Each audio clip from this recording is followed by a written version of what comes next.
गरीब के घर आया नया पंखा और फ्रिज। आह आह, क्या हुआ रेखा? गर्मी के मारे मेरे हाथ पैरों पर ये दाने निकल आए हैं। भाभी, थोड़ा सा बर्फ ला दीजिए। थोड़ा बर्फ लगाऊंगी तो आराम मिल जाएगा। रेखा, गर्मी को देखते हुए उस बर्फ वाले ने अब 100 रुपए की बर्फ कर दी है। और तुम तो जानती हो कि तुम्हारे भैया पूरे दिन में ही मुश्किल से 60-70 रुपए कमा पाते हैं। हे भगवान, भाभी अब मैं क्या करूं? मुझसे तो ये जलन और बर्दाश्त नहीं हो रही। अगर इस गर्मी में हमारे घर में भी एक फ्रिज होता तो हमें ऐसे एक बर्फ के टुकड़े के लिए तरसना नहीं पड़ता।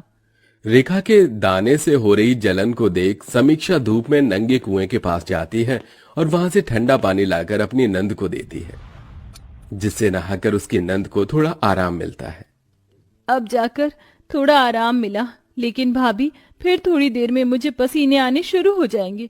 फ्रिज तो बहुत दूर की बात है, हमारे घर में तो एक पंखा तक नहीं है। रेखा, तुम तो जानती हो कि तुम्हारे भैया दिन भर में कितना कमा पाते हैं और मुझे भी खाना बनाने के महीने का सिर्फ 2000 रुपए ही मिलते हैं। इसमें ही हमें सब देखना होता है। लेकिन कब तक भाभी हम इस गर्मी को बर्दाश्त करेंगे? दोनों नंद भाभी गर्मी को लेकर आपस में बात कर ही रहे होते हैं कि तभी वहां समीक्षा के दोनों बच्चे मोनू और मालती स्कूल से आ जाते हैं। माँ, बहुत भूख लगी है, जल्दी से खाना दे दो, भूख बर्दाश्त नहीं हो रही है। क्या हुआ बच्चों? और आज तो मैंने रोटी तुम्हें ज्यादा दी थी। क्या तुम लोगों ने स्कूल में लंच नहीं किया? माँ, सारा खाना गर्मी की वजह से खराब हो गया था। लेकिन ऐसे कैसे? रात की सब्जी तो मैंने कई बार गर्म करके तुम दोनों को दी है। भाभी, वो ठंड की बात थी, अब गर्मी है। माँ, बहुत भूख लगी है, जल्दी से खाना दे दो। तुम हाथ मुंह धो लो, मैं तुम्हारे लिए खाना लगाती हूँ। समीक्षा दोनों बच्चों के लिए खाना निकालने के लिए जैसे ही कढ़ाई खोलती है तो कढ़ाई की सारी सब्जी खराब हो चुकी थी और उसमें से बहुत गंदी बदबू आ रही होती है। हे भगवान, 2 घंटे पहले ही तो मैंने सब्जी बनाई थी, इतनी जल्दी खराब कैसे हो गई? कहा था ना मैंने, ये गर्मी का मौसम है। अगर आज हमारे घर में एक फ्रिज होता तो ऐसे खाना खराब नहीं होता। जहां गर्मी में पंखा न होने की वजह से वो लोग चैन से सो नहीं पाते थे, वहीं फ्रिज न होने की वजह से रोटी भी ढंग से नहीं खा पाते हैं। दीदी, बहुत गर्मी लग रही है, नींद नहीं आ रही है मुझे। मोनू, गर्मी तो मुझे भी लग रही है। क्या हुआ तुम दोनों को? वैसे ही गर्मी की वजह से मुझे नींद नहीं आ रही है, ऊपर से तुम दोनों हो की। वो क्या करे, गर्मी की वजह से हमें भी नींद नहीं आ रही है, ऊपर से गुमोरी और मच्छर। बाबा, आप पंखा कब लेकर आओगे? अब इस गर्मी में पंखे के बिना और नहीं रहा जाता। देखो ना, हमारे हाथों पर कैसे गुमोरी हो गई है। मोनू बेटा, जब बाबा के पास पैसे आ जाएंगे तो वो जरूर पंखा लेकर आएंगे। अपने दोनों बच्चों को गर्मी से इस कदर परेशान होता देख समीक्षा रात भर अपने दोनों बच्चों को पंखा करती रहती है। गर्मी की वजह से पूरे परिवार को हर दिन बहुत मुश्किलों से गुजरना पड़ रहा था। धीरे धीरे बढ़ती गर्मी की वजह से सब लोगों की हालत अब काफी ज्यादा खराब होने लगी थी। सबके शरीर पर घमौरियां, रैशेज, दाने ये आना तो अब आम बात हो गई थी। अरे ये क्या समीक्षा, तुम्हारे हाथों और गले पर ये लाल लाल निशान कैसे? मालकिन, ये तो गर्मी की वजह से हो गया है। ओह अच्छा, सुनो, फ्रिज से बच्चों के लिए आइसक्रीम ले आना, दोनों स्कूल से आ गए हैं। समीक्षा किचन में जाती है और शेफाली के दोनों बच्चों के लिए कटोरी में आइसक्रीम निकाल कर ले आती है। मम्मी, ये आइसक्रीम तो बहुत टेस्टी और ठंडी ठंडी है। मम्मी, थोड़ा एसी बढ़ा दो ना, बहुत गर्मी लग रही है। शेफाली के दोनों बच्चों को एसी में ठंडी ठंडी हवा में आइसक्रीम खाता देख समीक्षा को अपने दोनों बच्चों की याद आ जाती है कि कैसे उसके दोनों बच्चे रात भर गर्मी से परेशान रहकर चैन की नींद भी नहीं सो पाते। बढ़ती गर्मी की वजह से समीक्षा के दोनों बच्चों के शरीर पर बहुत ज्यादा गर्मी के दाने निकल आते हैं। साथ ही साथ बार बार आ रहे पसीने की वजह से दोनों बच्चों को पूरे शरीर में काफी ज्यादा जलन होती है। माँ, बहुत जलन हो रही है, कुछ करो ना माँ। इस जलन के मारे लेटा भी नहीं जा रहा है। माँ, शरीर पर थोड़ा ठंडा पानी डाल दो, जलन से थोड़ी बहुत तो राहत मिलेगी। बेटा, मैं कहाँ से लाऊं ठंडा पानी तुम दोनों के लिए? मटके का पानी भी बिल्कुल गर्म हो गया है। अब मैं अपने दोनों बच्चों की ऐसी हालत और नहीं देख सकता। अब चाहे मुझे कितनी ही मेहनत क्यों नहीं करनी पड़े, मैं जल्द से जल्द इनके लिए फ्रिज लाकर ही रहूंगा। अपने दोनों बच्चों की ऐसी हालत देख अनुज दुकानों में जाकर फ्रिज के दाम पता करता है। भाई साहब, ये वाला फ्रिज कितने का है? अरे ये पूरे 35,000 रुपए का है। क्या 35,000 का? ये तो बहुत ज्यादा महंगा है। अगर आपको ये महंगा लग रहा है तो आप ये ले लीजिए, ये पूरे 5,000 रुपए का है। सेकंड हैंड है लेकिन काम चलाऊ है। भाई साहब, मुझे आप बस कुछ दिनों की मोहलत दीजिए।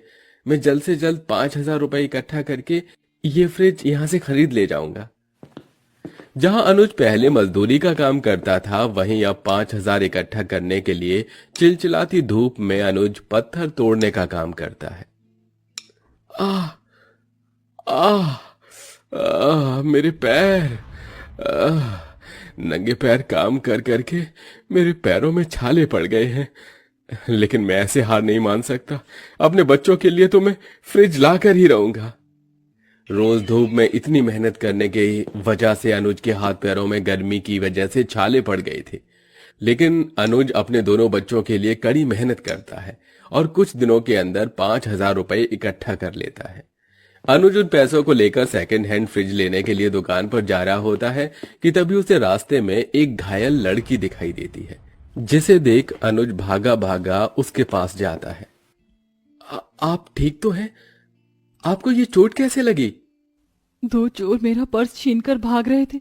उनके पीछे भागते भागते मैं इस पत्थर से टकरा गई और मेरे सर पर चोट लग गई।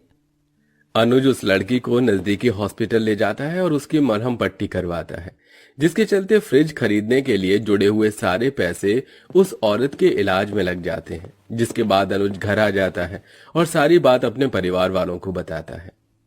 एक तो आपने इतनी मुश्किल से 5,000 रुपए जोड़े थे और वो भी आपने उस लड़की की मदद करने में खर्च कर दिए।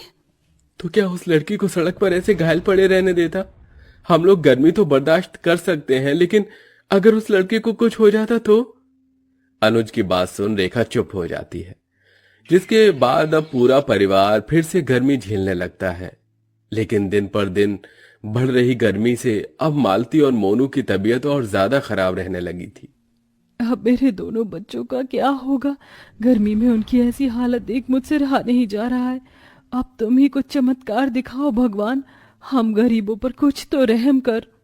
समीक्षा ये कहते हुए किचन में खाना बनाते बनाते रोने लगती है कि तभी वहां शेफाली आ जाती है और उसकी सारी बातें सुनती है और उसे थोड़ी देर बाद उसे हॉल में बुलाती है। जी मालकिन, आपने बुलाया? तुम्हें कुछ देना था, ये लो। ये तो वो मैंने दरअसल तुम्हारी सारी बातें सुन ली थी जब तुम किचन में रो रही थी। तुम्हारी तरह मैं भी एक माँ हूँ और एक माँ ही दूसरी माँ का दर्द समझ सकती है, और तुम्हारी ऐसी हालत मुझसे देखी नहीं गई, इसलिए मैं तुम्हें पंखा दे रही हूँ तुम्हारे बच्चों के लिए। मेरी तरफ से ये एक तोहफा है। अब तुम्हारे बच्चों को गर्मी से और परेशान नहीं होना पड़ेगा। शेफाली की बात से समीक्षा की आंखों में आंसू आ जाते हैं। समीक्षा उस पंखे को घर लाती है। अनुज पंखे को लगा देता है। पंखे से आ रही ठंडी ठंडी हवा से मानो सबकी गर्मी उड़नछू हो चुकी थी। दोनों बच्चे भी ठंडी हवा के मजे ले रहे थे कि तभी उनके घर के दरवाजे पर दस्तक होती है। अनुज जैसे ही दरवाजा खोलता है तो उसके सामने वही लड़की को खड़ा पाता है जिसकी उसने मदद की थी। आप यहाँ? जी, वो मैंने अस्पताल के आसपास लोगों से पूछकर बड़ी मुश्किल से आपके घर का पता ढूंढा है। उस दिन आप मुझसे बिना मिले ही चले गए थे और मैं आपका ठीक से शुक्रिया अदा भी नहीं कर पाई। मुझे पता चला जो पैसे आपने मेरे लिए खर्च किए वो पैसे से आप अपने परिवार के लिए फ्रिज लाने वाले थे। मुझे सुनकर बहुत बुरा लगा, इसलिए मैं आपको एक फ्रिज देना चाहती हूँ। मैंने तो बस आपकी मरहम पट्टी करवाई थी और आप उसके बदले मुझे फ्रिज दे रही हैं। मैं आपका एहसान कैसे चुकाऊंगा? इसमें एहसान वाली कोई बात नहीं है। आप धीरे धीरे करके इस फ्रिज के पैसों को किश्तों के तौर पर चुका देना। थोड़ी ही देर में दो आदमी एक बड़ा सा फ्रिज लेकर अनुज के घर पहुंचते हैं, जिसे देख उसके दोनों बच्चे बहुत खुश होते हैं। आज तो हमारे घर में पंखा फ्रिज दोनों आ गए। अब तो हम इस पंखे की हवा में आराम से सोएंगे और साथ ही साथ हमारे नए फ्रिज में हम रोज आइसक्रीम जमा कर खाएंगे।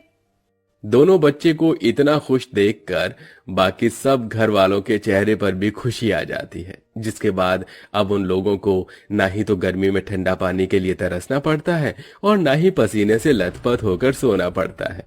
अनुज और समीक्षा धीरे धीरे पैसे जोड़कर उस फ्रिज की किश्त को भी चुका देते हैं और अब सब गर्मी के मौसम में आराम से खुशी खुशी रहते हैं।